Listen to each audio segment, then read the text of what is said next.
joining me. This is Laurie of Laurie's Heirloom Sewing. And today I have just a little crafty project, and then after that we're going to clean my sewing machine. I've kind of deliberately not cleaned it the last couple of times that I've used it, which, trust me, it's really driving me crazy not to do it. So I'm just going to do this little crafty project. I do have some other projects I want to work on.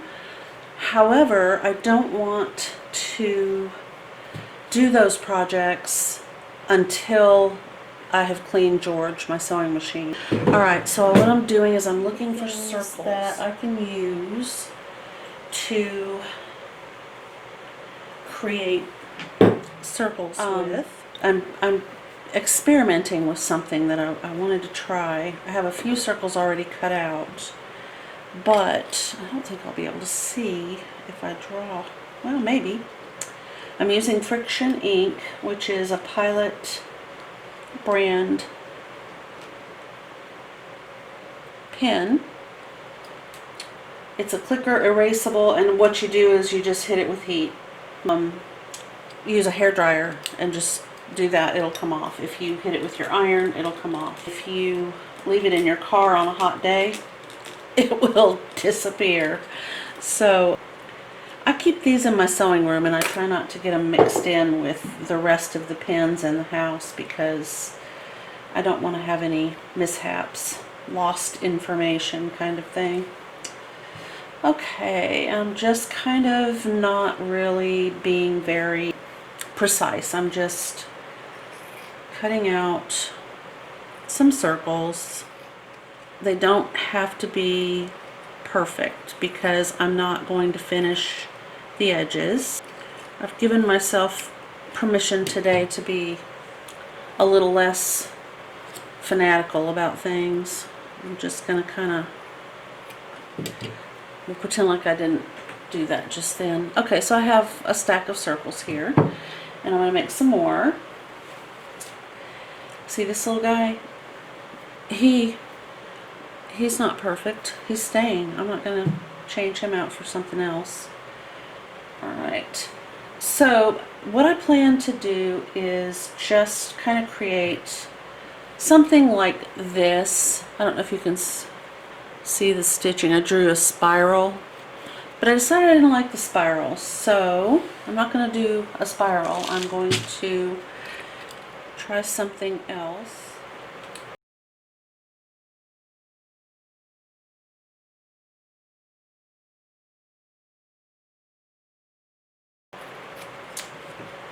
Let's see what we have. I can put this over here. Alright, so I have a leaf, and I also have some of the garden print. This would be the same size. I could trim this down by folding it into, yeah, let's see if I can do it. Ish. Alright, where'd it go? There it is. Okay, so yeah, that's a little smaller. And then I could take this and do the same thing and get a even slightly smaller. See, I'm folding it into a cuttable shape that I then unfold. Alright, and then this. Okay, now I need to make this one a little bit smaller, but I want to utilize all of them. So see, I folded it in half, and then I fold that in half, and then I try to stay right on the point and fold it again, and then I'm just going to trim it, and when I open it up I have an even smaller circle that can go right on the top like that. Okay, so what I'm going to do next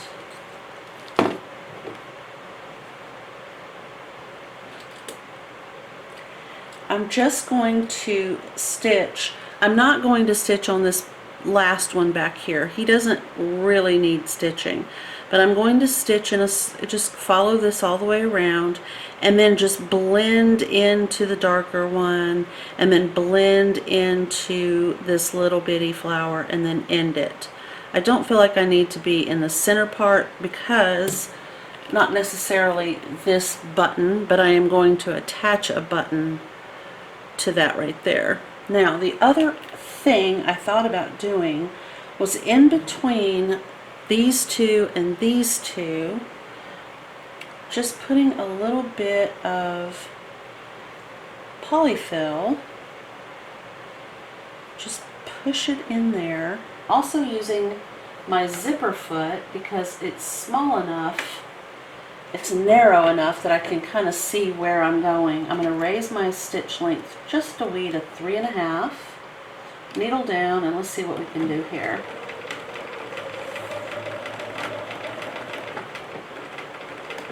I'm going to try to keep that polyfill pushed in.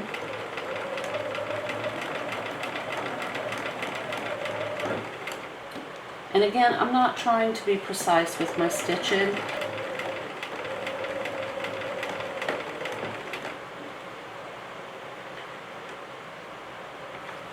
Okay, now I'm going to start sewing onto the dark blue.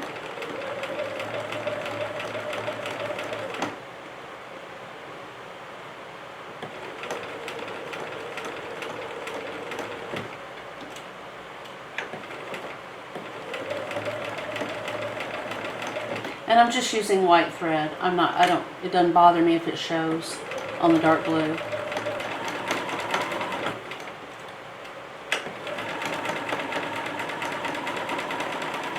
And then just to be weird, I'm going to sew kind of straight off. I want to just see what this looks like. Why not? Oh, it's kind of cute actually.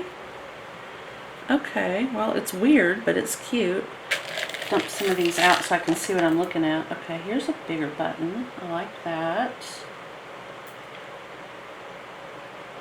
And if they were offset, I'm enjoying being me, being weird old me today. If I could just find. No, is that a needle? Yeah.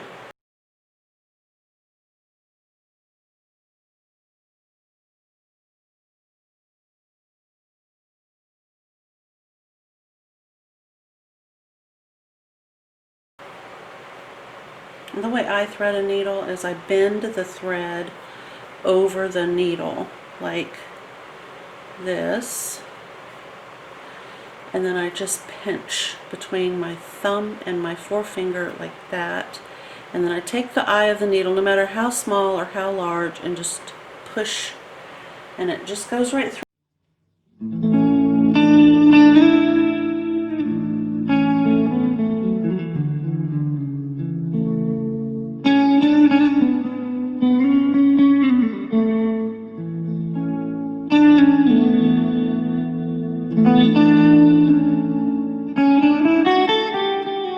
I rarely have a problem. And I'm going to call these flowers. And there is another thing. You could take some, I need to put this over here. You could take some green fabric, which let's say we wanted to use this right here. And you could make two little shapes like this, cut them out. You could get as elaborate with this project as you wanted to. In fact, it would lend itself well to a real heirloomy, lacy kind of project. Now I could stitch them, oh I thought they were wrong sides together. I could stitch them just like this, which I plan to do carefully because they're little.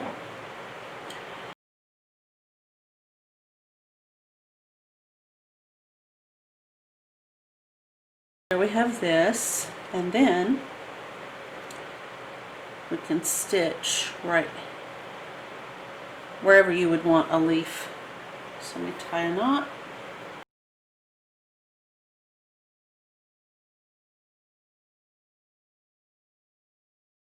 one. I like the little puff of fiberfill or polyfill in there. And you could put this on a package. You could put it on a gift tag. You could just about use it anywhere. So I'm going to continue. I'm going to make a couple more.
So my plan is to put a heavy-duty magnet on the back of these three each, and then use them or give them as refrigerator magnets because they are so cheerful and bright.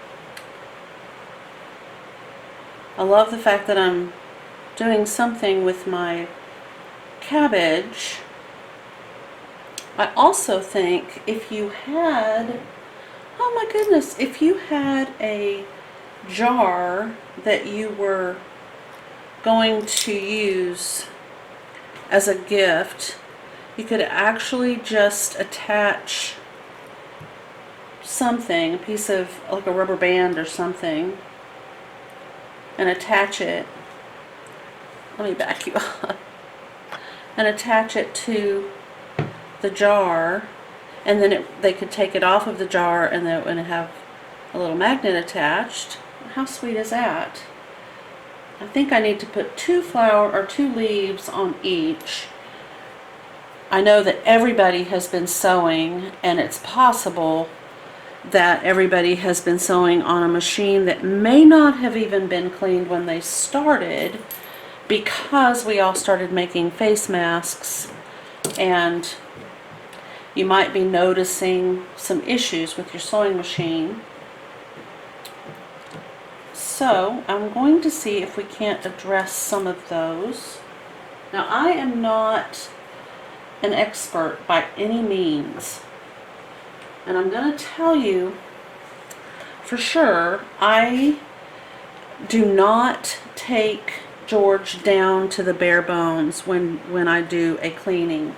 I did by mistake one time.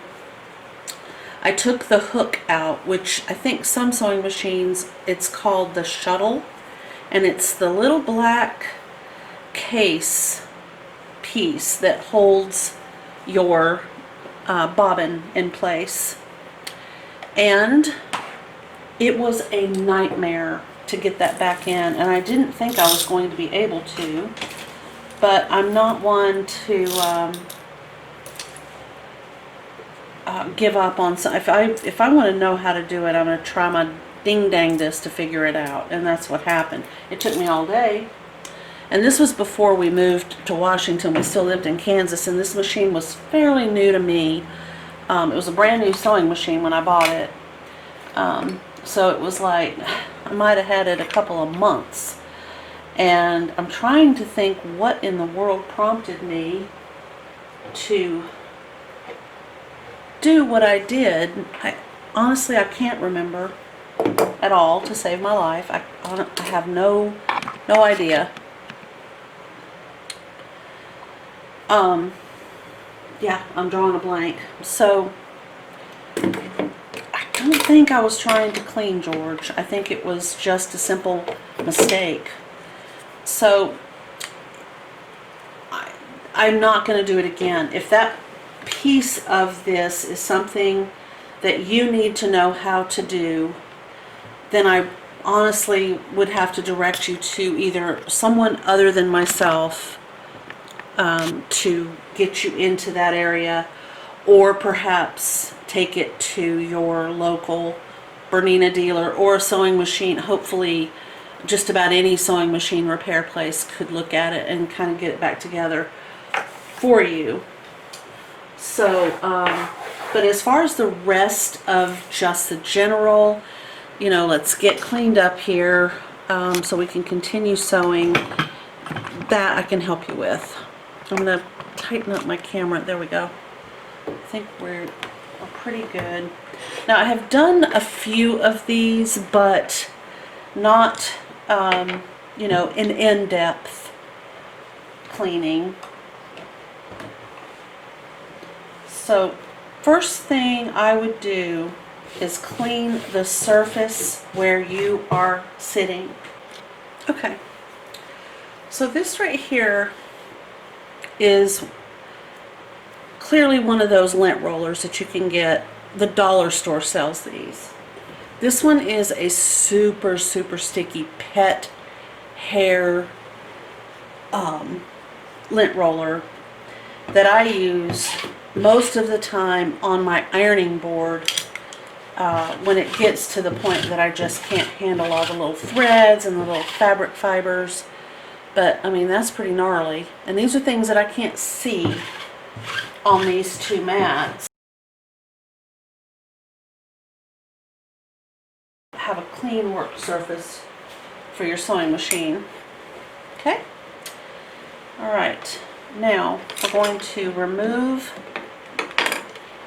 our thread. So if your presser foot is down, you need to lift it in order to get the thread to easily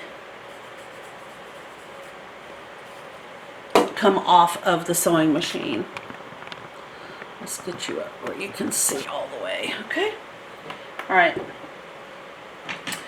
do kind of a visual check. That's where it all starts.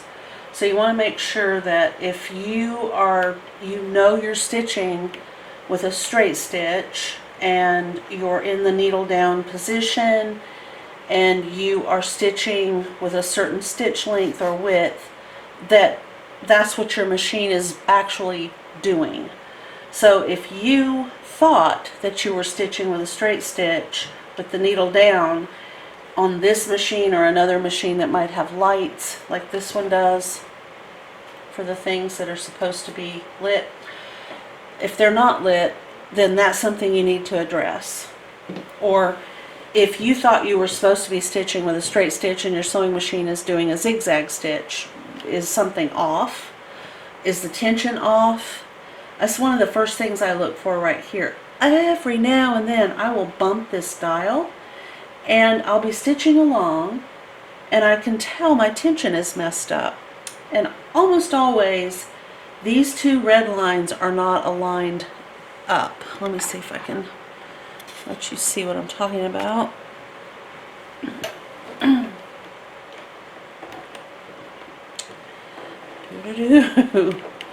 Okay, those two red lines right there on that dial, the dial moves, and I don't want to move it right now, but this dial moves, so this red line right here on the dial part will be either higher or lower than the dial over here, the stationary line. So that's a good thing to check. So the next thing that I do is I look at the outside only. I don't open anything up. And I do use this out here for the most part. But I make sure that I am probably about 12 inches away. I think the can tells you to be 2 inches away. I'm like, in canned air dusting land, I'm like miles away. I just want to kind of make sure that I'm getting debris off that I can't see. So, right. Feel pretty good about that. But now I need to turn my sewing machine around to the back and look at that. Make sure that I don't see any awfulness back here. There's a bit of dust, so I'll take the stiffest of the 3 brushes that I use and I'm just going to dust. And that dust is just going to drift away. Also make sure that the light switch is working. It is. Dust off the back of this machine. Make sure that these, oops, there's a piece of dust right there. I want to make sure that the thread spool spindle things, they all have a different name for every single sewing machine.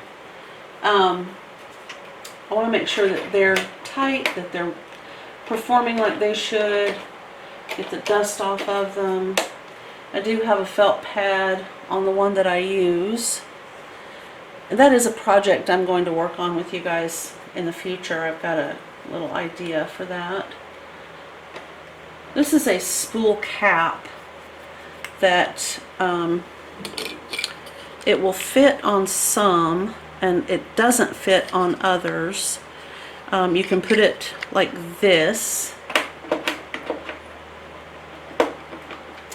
but it just doesn't work for me. So I'm not going to get rid of it. I'll just stick it right there.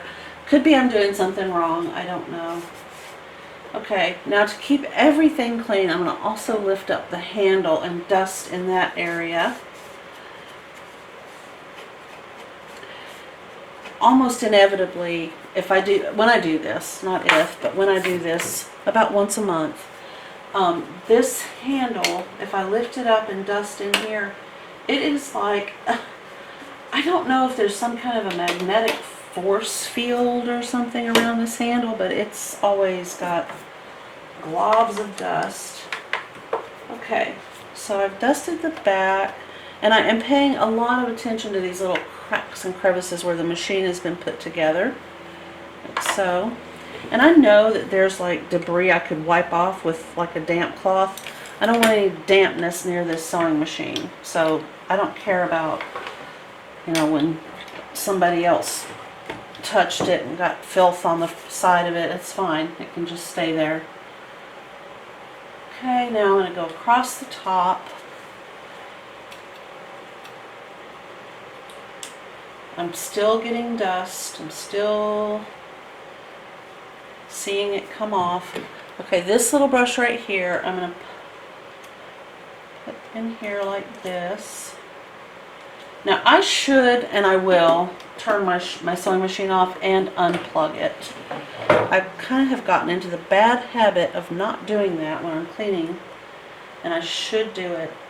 For not only just to be safe for myself, but you know, I could accidentally put my foot on the gas pedal down there and the foot pedal, and who knows, I mean, all kinds of awful things could happen.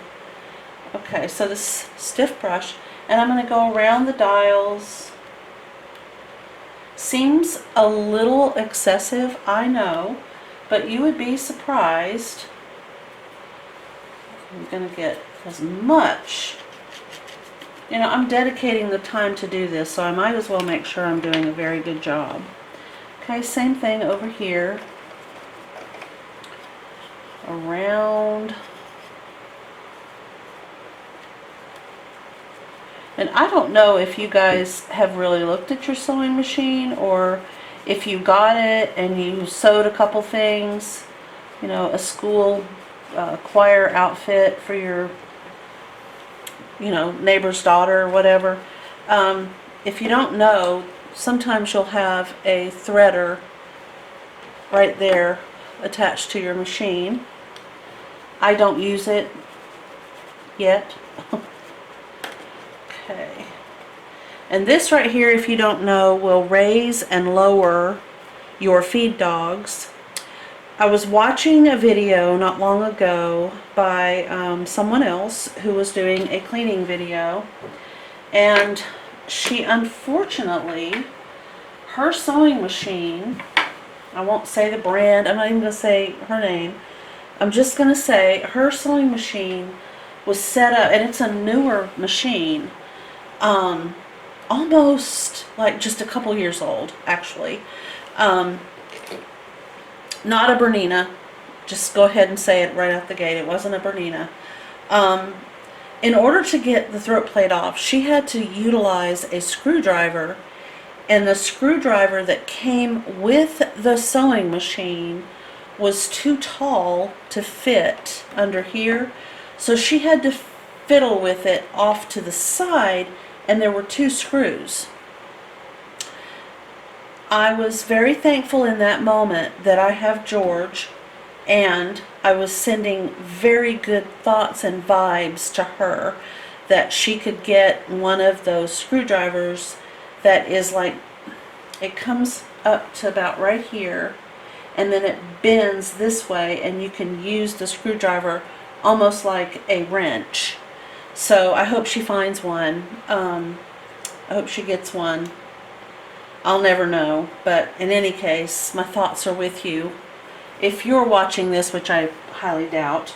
Okay, so I feel like I've kind of dusted all the spots that I want to dust here.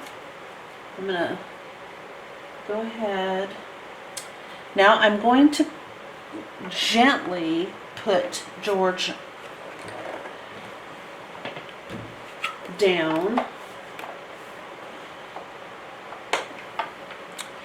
And the way I do that is I use a piece of fabric. This is kind of hard to explain, but I put a piece of fabric or a book or something that I can lean him on right there, so that there's no weight on the mechanism that moves the presser foot up and down. Okay, so I have stuff, here I'll try to get you around where you can see. I have stuff supporting this so that it's not laying flat on the table. It's on the foot box and a piece of fabric here. Okay? And I'm going to be just using my brushes to clean up in this area right there. While you have your machine in the position where you can see this, just check to make sure all of these are tight. Don't try to tighten them, don't try to loosen them. Just kind of check to make sure. Now see, I can see that I have lost one of these, so I need to find one to put right there. And what I'm going to do is take a photo with my phone.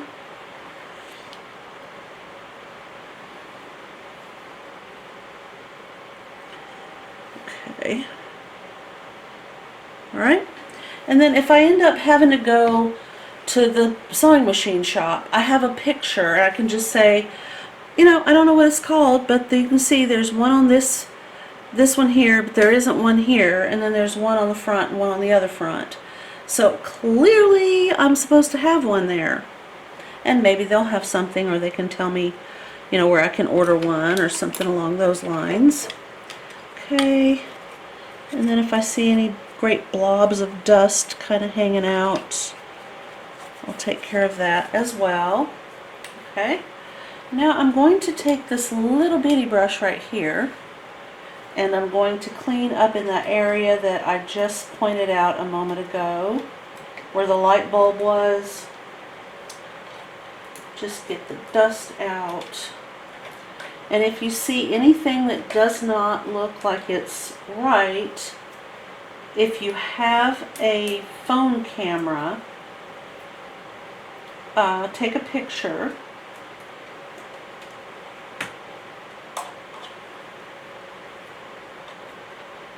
And frankly, if you don't have a phone camera, then if you have a regular camera, go ahead and take a picture, because you can easily take that with you as opposed to hauling your sewing machine around, from place to place, trying to find a missing piece or part.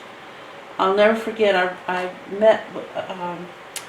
sold some floche to a woman who lives in a city north of here, and I met her at a store parking lot one day, and she was just a doll. She had made a Seahawks little bag for my truck to give to me as a thank you, in addition to paying me for the floche. But she had a brand new Viking in her car, and she said, something is missing. I don't remember what she said it was, but she said, I can't describe it to the people over the phone. I've tried 3 times and I can't seem to get them to understand what it is I'm talking about.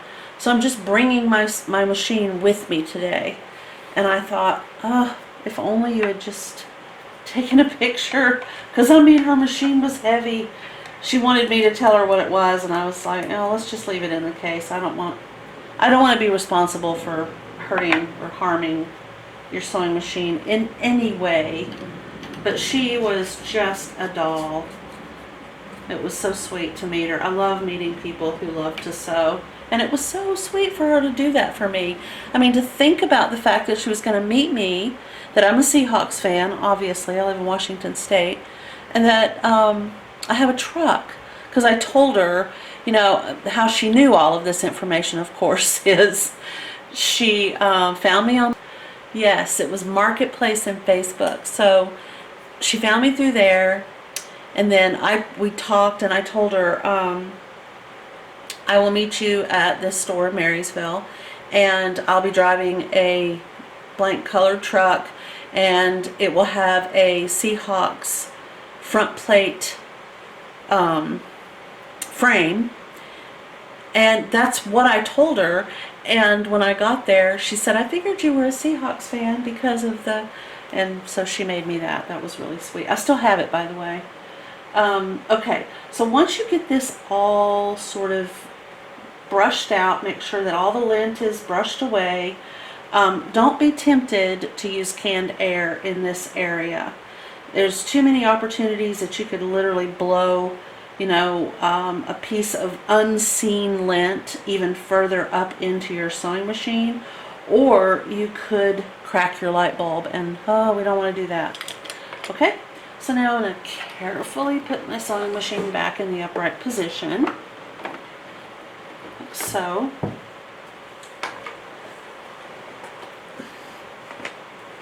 Okay, and I'm going to open up the area where the bobbin lives, and I'm going to take the bobbin out. I am also going to remove, well, I'm taking the bobbin case out, but I'm going to remove the bobbin because I want to check this bobbin case. I'm going to go ahead and just do this. Sometimes you can catch thread and you really won't even notice it, but sometimes if you just do a little tiny dusting like so, you can definitely get it, you know, get it cleaned out, give it a good looking over, make sure everything is, you know, the way it should be. Set that aside. Okay, and if you can't see what you're looking at, most phones have a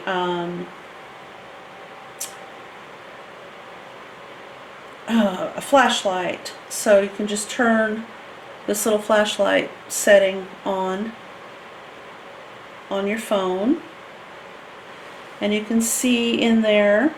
Okay, so the next step is to take the foot off of your machine, give it a check, make sure it looks like it's supposed to, and then we want to remove the throat plate.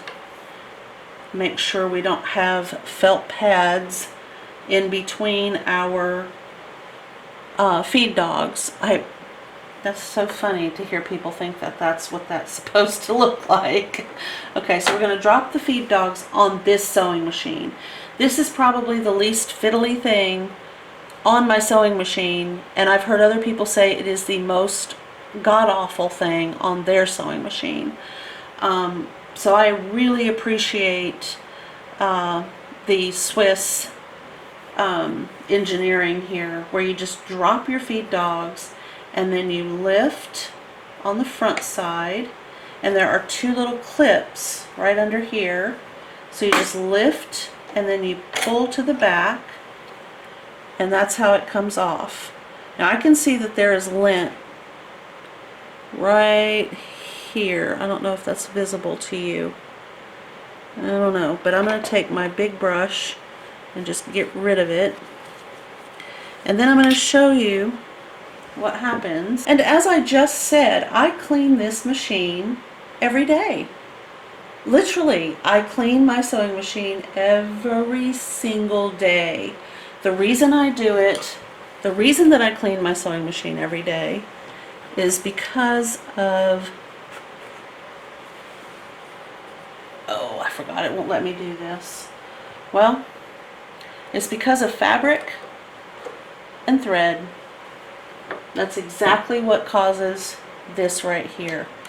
So I'm going to take this little teeny brush that we were just using moments ago, right here, and I'm going to just stab at the lint. I don't want to push it in, so I'm just going to, let me back you up a little bit, maybe that'll help. So you see how I've got that on there, and if I just stab at it, I don't know another way to say that. I'm just kind of, it's almost like there's this magnetic pull right on the end of the sewing, or the brush. The softer the brush in this particular case, the better off you are. A stiff bristled brush is likely going to just kind of flick it. Just, you know, the bristles will just kind of push this lint in places you don't want it to go in this area. So get right up in between the feed dogs keep cleaning out your brush and just get as much of that lint out as you possibly, I mean, look at this. This was from an area that I can't even see. I just pushed the brush down in here and it came up with that. And I do this. This is not an unusual thing for me. So it's, fiber is going to do it. There's not a thing in the world that you can possibly do to stop this from happening. If you're going to sew, you're going to have these issues. Some fabrics are a little worse than others. Oh, there's more right there. Okay, so the next thing I do after I clean as much as I can with the little brush, I go back in with this really soft brush. This is the softest, I don't even really know what it's called. It's part of my art supply collection, and I don't use it for acrylics. I did at one time, and I just don't like the results. So I needed something in a hurry one day to clean out this area right here, and I just grabbed it and it was perfect. So I don't know if you can find, I got this on Amazon. Oop, there we go. As part of a set, and I don't know honestly if you can still get it, and I don't even know what it's called.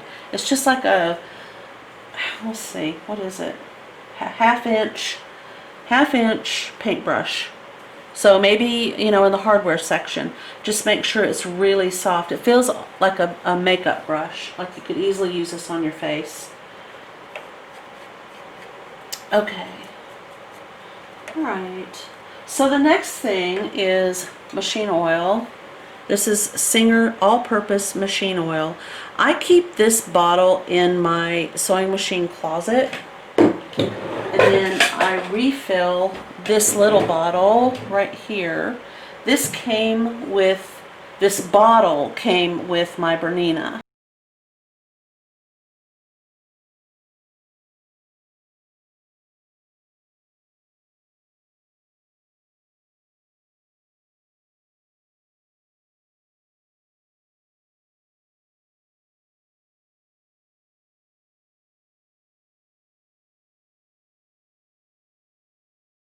Okay, so I need to bring my needle back up.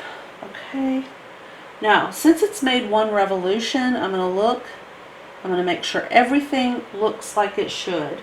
These little screws all look the same as they did yesterday when I cleaned my sewing machine. Everything looks good. I'm going to check the needle. I'm feeling it for burrs or, you know, something that on this needle just doesn't feel right. If it doesn't feel smooth, then I'm going to remove it and not use it. Okay, and then I put my bobbin thread back into the bobbin case, and I check to make sure it's running out clockwise. There we go. I rethread, and then I'm going to hold my bobbin. Let me back you up. Like so. Then I'm going to hold my bobbin like this and kind of bounce it.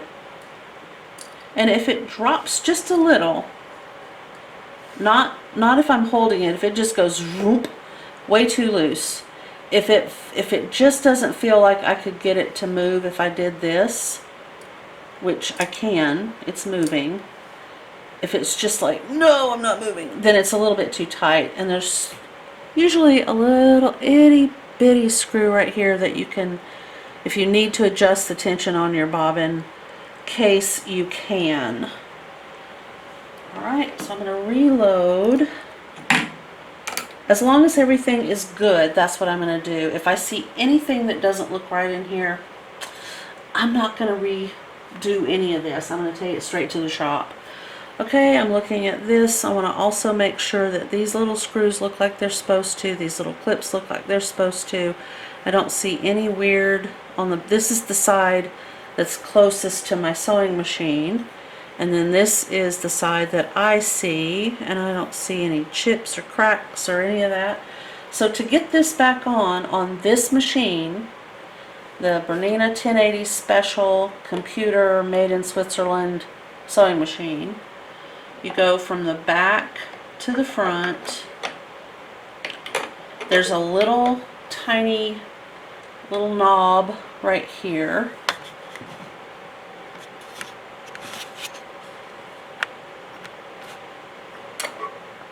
Right here. And there is a hole right here. So I'm just going to lift up over the top of that little knob right there, and then just push from the back. Just push this from the back and it will clip down on top of this little knob right there. Okay, so now I need to get my feed dogs back up. And the way to do that is I got to plug my machine back in.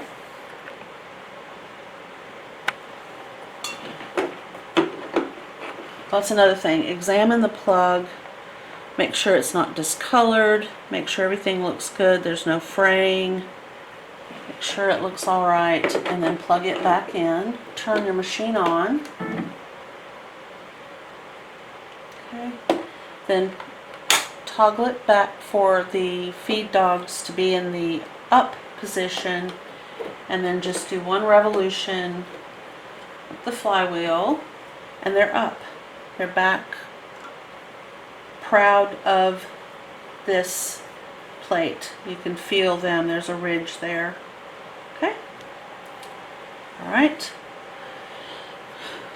We're going to thread it. Make sure our thread is releasing counterclockwise.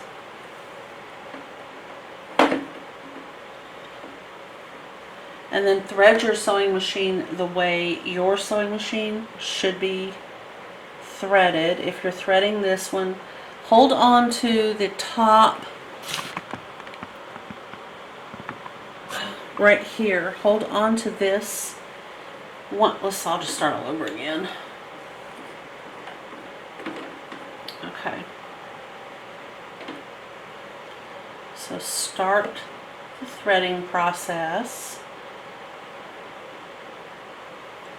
And once you get it into this little hook right here, hold on to the thread up here at the top and just give it a slight tug. You just want everything seated the way it's supposed to be seated. And then you can see the rest of your thread the way it's supposed to go. Alright, I know I don't have a sewing machine foot on, so I will get one.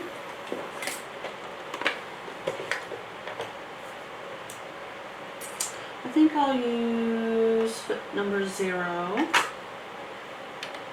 Oh, let me check it. Okay. Just check to make sure everything looks right, it's not broken. And then go ahead and finish threading your sewing machine. I do not have an automatic threader on my sewing machine, so I have to manually do it, which, to be honest with you, I prefer. It's just one more thing that would, potentially be a problem. Before I put this paintbrush away, I usually take a small scrap of fabric.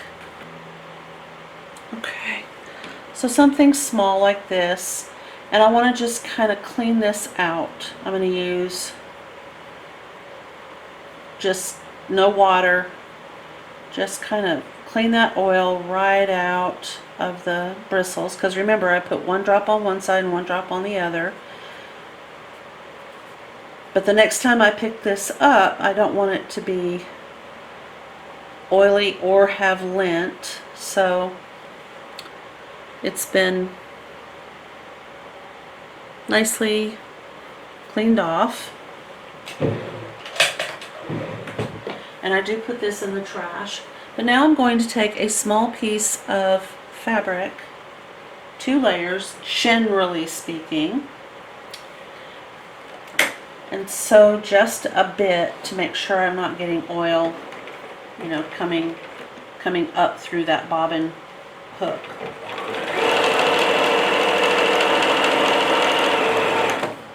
You are going to notice if everything is good on your sewing machine and you've just done this clean, you will definitely hear it.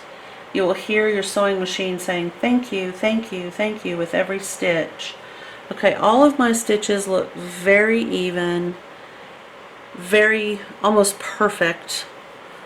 Both the top and the bottom. I feel very good that everything is in good working order and condition. I don't see any skipping. Okay, so that's a straight stitch, and then I just check a zigzag. And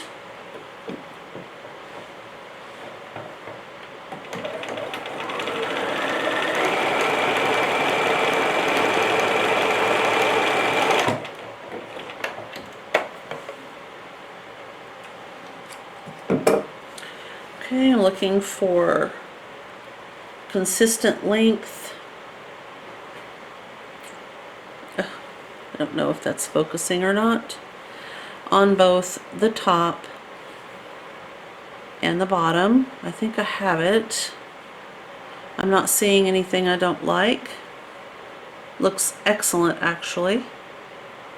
Okay, so I'm pleased. I don't see any oil issues.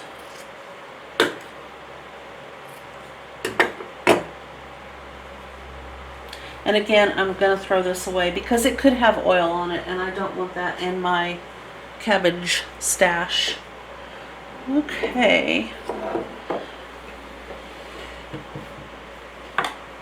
Now, because I do clean my sewing machine literally every day, today is no exception, tomorrow will not be an exception, every single day, I want it to be enough of a habit that I don't have to stop and think to myself, did I clean that sewing machine today? I'm about to send my oldest daughter a project. I made 7 yards of folded over trim. So she has 7 yards all set and ready to go of the Marie's Picnic fabric. And then there is a piece that looks like this. It's like a rectangle-ish kind of square. I'm sending this as well. It's just honest to goodness scrap, that both of these. This was pieced together to create 7 yards. This little piece right here just happened to be left. And then I'm going to include a flour sack towel right there. Okay, so there's this, and there's this. This is a kit that I'm going to send to her and let her make an apron from the tutorial that I did and I uploaded yesterday. So we're going to see if she can follow it, and she's going to keep me updated. So that's going to her, as is the McCall's Fashion Accessories K-Wit Design M5598. She's going to make one of these and also let me know how her experience with this tote goes based on the tutorial that I did last week. So she'll get that. And I think in addition I'm going to send 2 pieces of the Warm and Natural cut to fit the inner lining, so she'll have a little bit of a head start if she's planning to use Warm and Natural. And if she's not planning to use Warm and Natural, she can use this to make anytime you do a pillow cover, if you buy a pillow form, literally cover that form in this or attach this to the pillow fabric that you're making. It will really plump up a pillow. I've seriously been thinking, oh my goodness, what a great idea. Okay, so this and this go together, and those 3 things go together, and I will keep you updated as I hear back from her. In the meantime, I hope everybody has a fantastic Monday and that you're warm and safe. I know that some of you in the South, I have a lot of family down there, are potentially facing a couple of storms, so you're in my thoughts and prayers. And enjoy the rest of your day, and I will see you in the next video. Thank you again for watching.